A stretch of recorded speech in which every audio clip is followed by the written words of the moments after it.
The wood of the doorframe splintered inward with the force of the third knock. Not a polite tap, but a demand. My stomach clenched, a cold, hard knot tightening with every beat of my heart hammering against my ribs.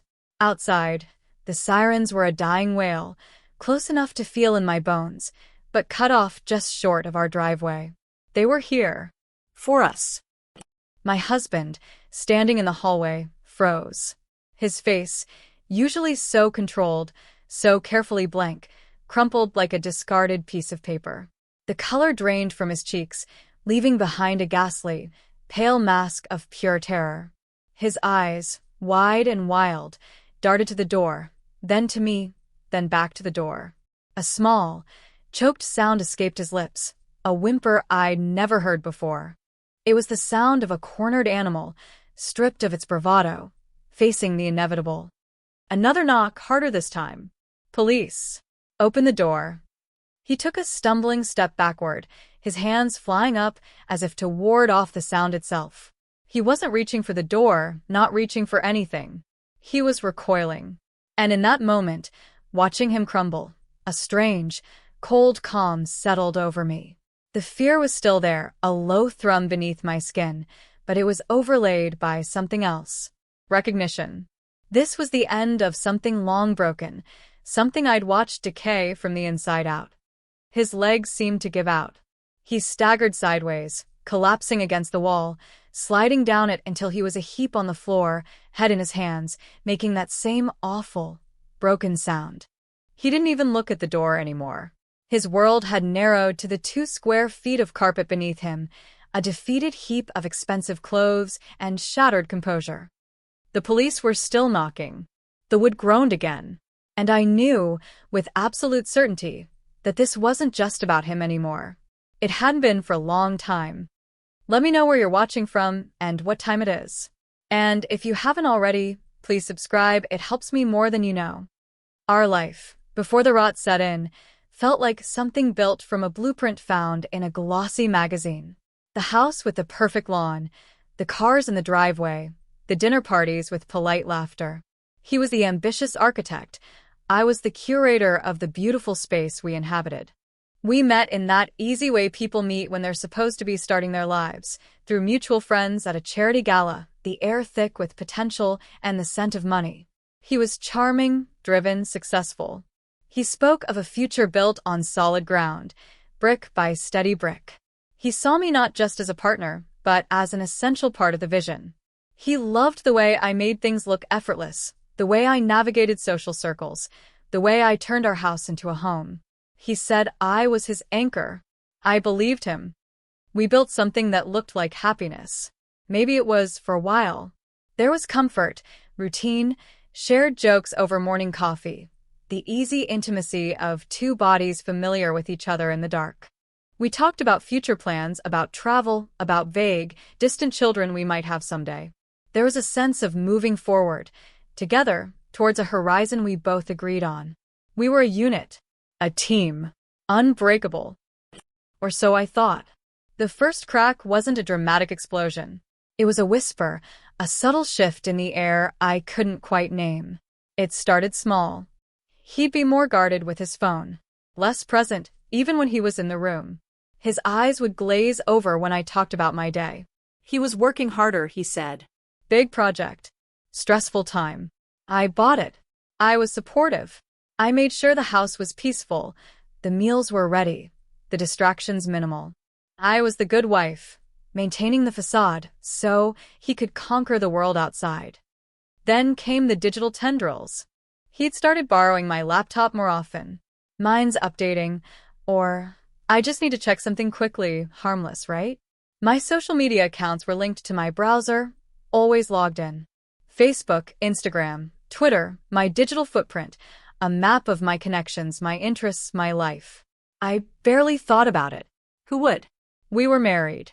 My things were his things were mine. In that easy, comfortable way couples share space, objects, even digital identities.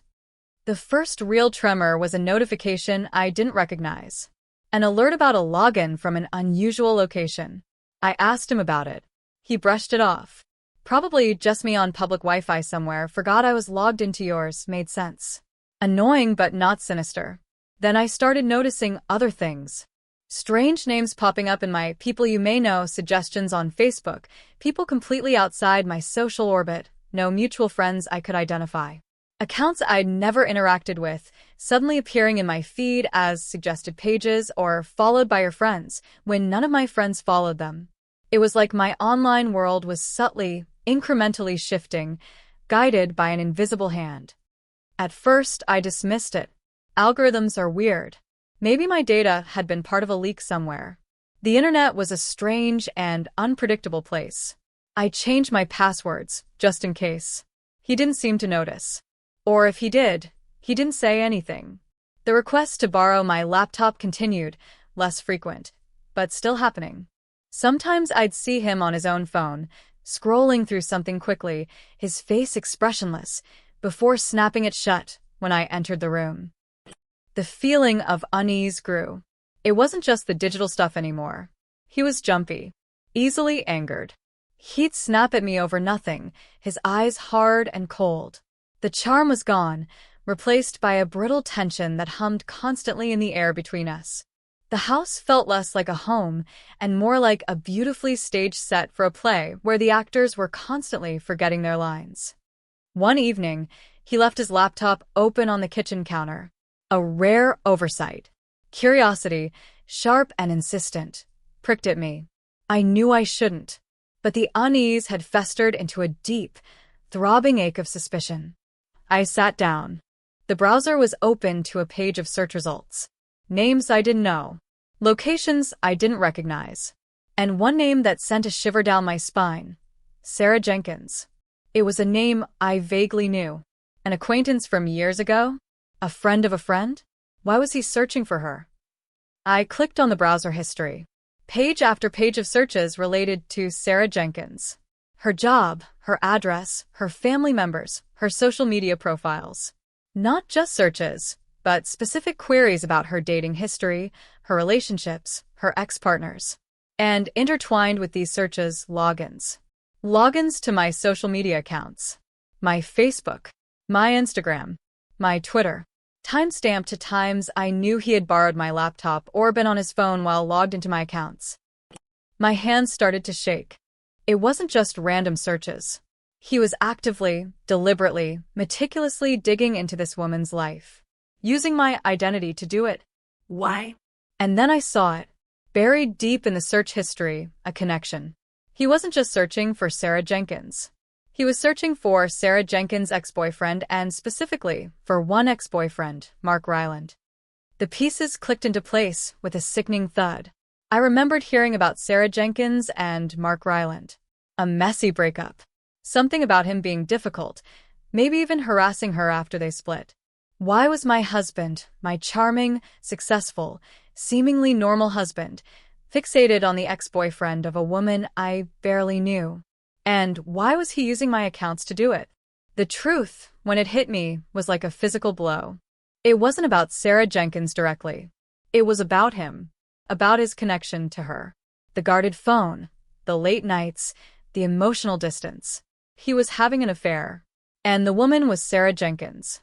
And for some unfathomable, twisted reason, he was using my digital identity to stalk or investigate her ex-boyfriend, Mark Ryland. The betrayal was a multi-headed hydra, each head breathing fire. The affair was bad enough, a knife in the heart of everything I thought we were. But the stalking, using me, using my online persona to do something potentially illegal, something dangerous that felt like being set on fire and then thrown into icy water. It was a violation on a fundamental level. He wasn't just cheating on me. He was using my existence, my digital self, as a weapon or a tool in his sordid double life. My fear twisted into a cold, hard anger. This wasn't just heartbreak. This was a threat. To my reputation, to my safety, to my freedom. I didn't confront him immediately. The shock had paralyzed me, but the anger was a slow burn, clearing my head with its heat. I needed to understand the scope of it. I needed proof. Real proof, not just a suspicious browser history. I started watching him, really watching him, through eyes stripped of affection and trust. I saw the furtive glances at his phone, the way he positioned his body to shield the screen from me. I saw the tension when he thought I was asleep, scrolling in the dark. The next few weeks were a tightrope walk over an abyss. I pretended everything was normal, while inside I was a hurricane of fear and rage. I started documenting everything. Screenshots of the browser history when I could get access. Notes on his behavior, the times he was on his phone or my laptop.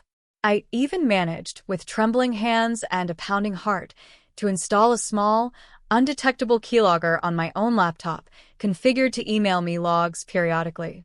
I knew it was extreme. I knew it was a massive invasion of his privacy. But he had already invaded mine, weaponized my identity. This felt like self-preservation.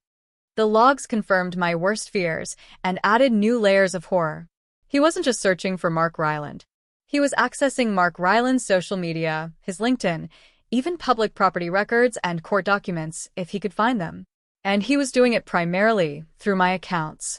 Why? What was he looking for? Was he trying to dig up dirt on Mark Ryland to help Sarah? Was he trying to intimidate him? Was Mark Ryland a threat to their relationship? The keylogger also captured fragments of conversations. Messages between my husband and Sarah. Pet names, plans to meet, declarations of love. And buried in these messages, chilling references to Mark Ryland. Did you find anything more on M? He's still poking around. Need to make sure he knows who he's messing with. Used your wife's account, much safer. Safer for him, maybe, but not for me. Each new piece of evidence was another brick in the wall between us, and another link in a chain that felt like it was being wrapped around my neck. He wasn't just betraying me, he was building a case against me, using my own digital tools. The stakes escalated. I saw searches for private investigators. Searches for ways to send untraceable messages. The tone of the messages between him and Sarah grew more anxious, more urgent. It seemed Mark Ryland wasn't backing down, wasn't scared off. Or maybe he was the one escalating things. I didn't know the full story between them, only that my husband was inserting himself into it, dragging me along digitally. I started getting strange notifications on my social media. Follow requests from fake-looking profiles.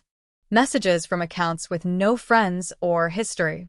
Were they from Mark Ryland, suspicious about the activity originating from my profile? Or were they somehow related to my husband's actions? The paranoia was a constant companion. Every notification made my heart leap into my throat. Every time the doorbell rang, I froze. Every unfamiliar car on our street felt like a surveillance vehicle. My husband, meanwhile, was a ghost in our house. Present physically, but utterly absent emotionally. The tension was so thick you could cut it with a knife. We spoke in clipped sentences about mundane things. The weather. Groceries. Work. The unspoken truth of his affair and my knowledge of his cyberstalking hung heavy, a suffocating blanket. I knew he suspected I was onto him. He watched me like a hawk, his eyes narrowed, calculating. He started keeping my laptop locked, changing passwords on our shared home network. He was trying to cut off my access, to hide his tracks. But I was already one step ahead. I had copies of everything, stored securely, off-site. The keylogger logs, the screenshots, my notes. I had built my own arsenal. The deepening crisis came when I received a formal-looking email. It was from a lawyer's office. Mark Ryland's lawyer. It was polite, formal, but chillingly clear. It stated that their client had reason to believe he was being harassed and cyberstalked. That evidence suggested activity originating from several online profiles, including social media accounts belonging to my name. It wasn't an accusation yet, but a notification. They were investigating. They requested any information I might have regarding suspicious activity on my accounts. My blood ran cold. They were looking at me. Because he had used my accounts. He hadn't just put my marriage at risk. He had put my freedom, my entire life, at risk. He had weaponized my identity and pointed it squarely at me. The fear was no longer a low thrum. It was a roar in my ears. I paced the house, heart pounding, mind racing. What could I do? If I went to the police now, explained everything, Would they believe me? Would they see me as an accomplice? My husband's gaslighting was legendary. He could twist anything. He could claim I was involved. He could claim I was stalking Mark Ryland because I was jealous of Sarah or some other twisted narrative. He had the power of his deception, the facade of respectability he presented to the world. I felt trapped, caught between a husband who was actively harming me and a legal system that might not differentiate between the perpetrator and the unwilling tool. All seemed lost. My marriage was a ruin, my home was a cage, and my future looked like a courtroom or worse. But as the panic reached its peak, a different feeling began to emerge from the ashes of my fear. Anger, cold and pure. He had done this to me. He had used me, endangered me, betrayed me in the most profound way. He had tried to make me the scapegoat. And in that moment, sitting alone in the silent house, the lawyer's email burning in my hand, I made a decision. I would not be his victim. I would not be his fall guy. I would turn the tables. I wouldn't just survive this. I would dismantle him. My strategy had to be precise, calculated. I couldn't just hand the evidence over to the police myself. That felt too much like confessing or admitting complicity, even if I wasn't guilty. He was too good at manipulating narratives. He could plant doubt. No, the exposure had to come from elsewhere, triggered by his actions, but framed by my truth. I thought about Mark Ryland's lawyer. They were already investigating. They had the thread. My name. My accounts. They just needed to pull on it harder. But if they pulled too hard, they might implicate me fully before I had a chance to tell my story, backed by undeniable proof. I needed to guide them subtly. Not a direct confession, but a carefully placed clue that would shift their focus. A clue that would confirm their suspicions about activity from my accounts, but point directly at my husband as the user, the architect of the scheme. It took days of careful planning, of late-night emails composed and deleted, of weighing risks and potential outcomes. I drafted an anonymous email. It was sent from a burner account, through a series of VPNs, making it virtually untraceable back to me. The recipient, Mark Ryland's lawyer.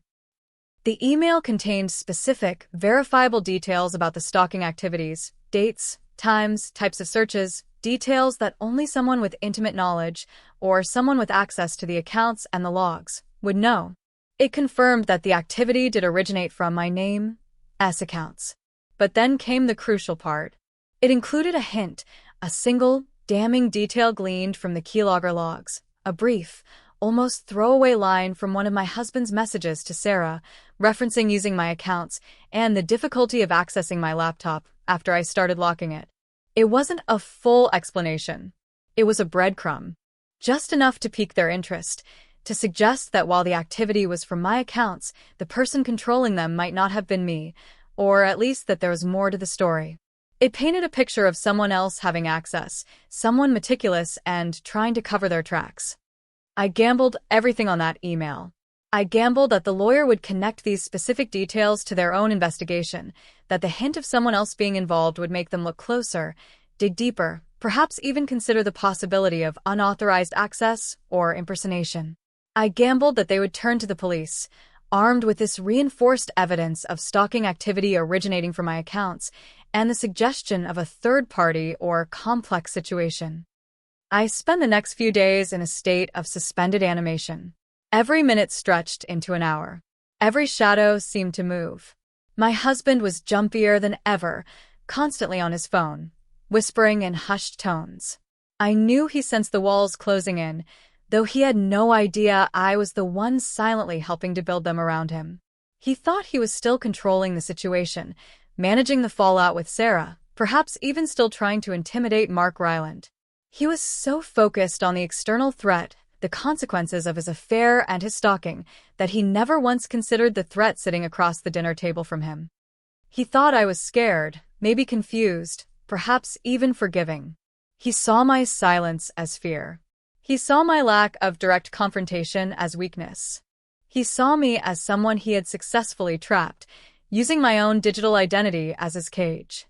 He was arrogant in his deception, blind to the quiet strength I had found in the ruins of my trust. I didn't know exactly when the police would come. I didn't know if my anonymous email had worked, if the lawyer had acted on it. But I felt it coming. A growing pressure in the air. An inevitability. I prepared myself. I gathered the printed copies of the keylogger logs, the screenshots, the emails from Mark Ryland's lawyer. I organized them neatly, chronologically. I wrote down my own statement, detailing everything from discovering the browser history to installing the keylogger to receiving the lawyer's email. I focused on my lack of knowledge, my fear, my attempts to understand what was happening, and the realization that my identity was being used. I locked this package of truth away, easily accessible but hidden. I practiced being calm. I practiced telling my story, factually, without emotion, listing the evidence. I needed to be the picture of a wronged wife, confused and terrified, who had uncovered a horrifying truth and taken steps to protect herself when her husband became suspicious and controlling. My performance had to be flawless. My future depended on it. He, meanwhile, was oblivious to my quiet preparation. He was still the architect of his crumbling world, trying to shore up walls that were already dissolving. He was worried about Mark Ryland, about Sarah, about his reputation, about the possibility of legal trouble related to the stalking. He was worried about being caught. He just never imagined who would be holding the net. The knock came on a Tuesday morning, the sound I had been dreading and, paradoxically, waiting for. That third, splintering knock. The demand from the other side of the door. His instantaneous collapse, the sound of his broken whimper. His face, stripped bare of all pretense, revealing the small, terrified man beneath the polished facade. He wasn't collapsing in fear of the police discovering his secret.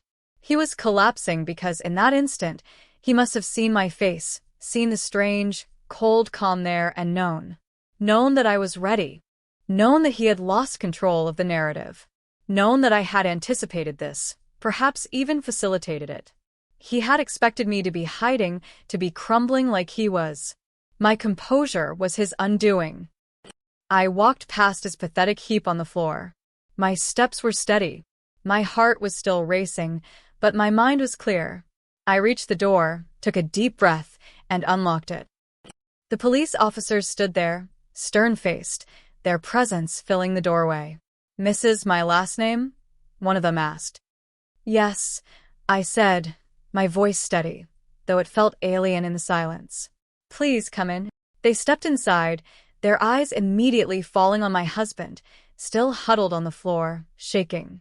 His sudden collapse had clearly startled them. "Is he all right?" the officer asked, a note of confusion in his voice. "He's reacting," I said, choosing my words carefully. My eyes met my husband's for a brief second. His were filled with a desperate, pleading terror.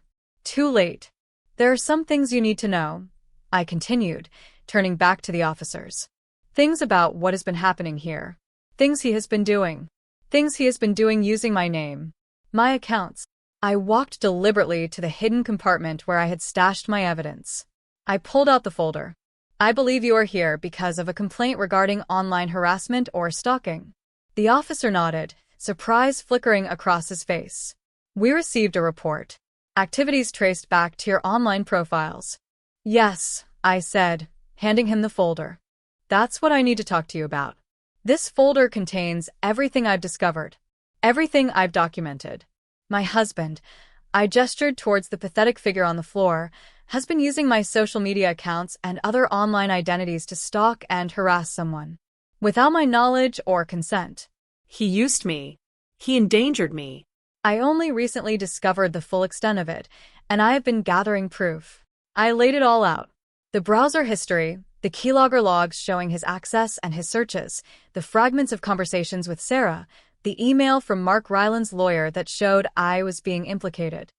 I explained how I found the evidence, how he became suspicious and tried to hide things, how I feared for my own safety and legal standing. My voice was calm, factual. I wasn't accusing him emotionally.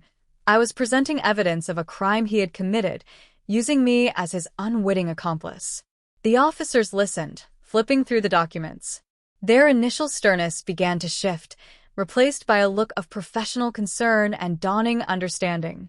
They asked questions and I answered them honestly, referring back to the documents. My husband remained a shivering heap on the floor, silent, defeated. He had no denials left. No gaslighting ready. He was blindsided not just by their arrival, but by my preparedness, my evidence, my composure in the face of his destruction. He thought he had controlled the narrative, but I had written the final chapter. The climax wasn't a shouting match or a violent confrontation. It was quiet, clinical, and utterly devastating for him. It was my calm voice presenting evidence, while he lay broken on the floor. It was the officers looking at me with dawning belief, and at him with professional assessment. His collapse was the sound of his carefully constructed world imploding. My standing tall, presenting my truth, was the sound of a new world beginning. He was questioned, briefly, while still on the floor. He mumbled denials at first, weak and unconvincing. The officers looked at the evidence I provided, looked at him, and made their assessment. He was coherent enough to understand what was happening, but utterly incapable of mounting a defense. His scheme had unraveled completely, exposed by the person he thought he had trapped. They helped him up, his legs still unsteady. He didn't look at me. He looked at the floor, at the walls, anywhere but at me.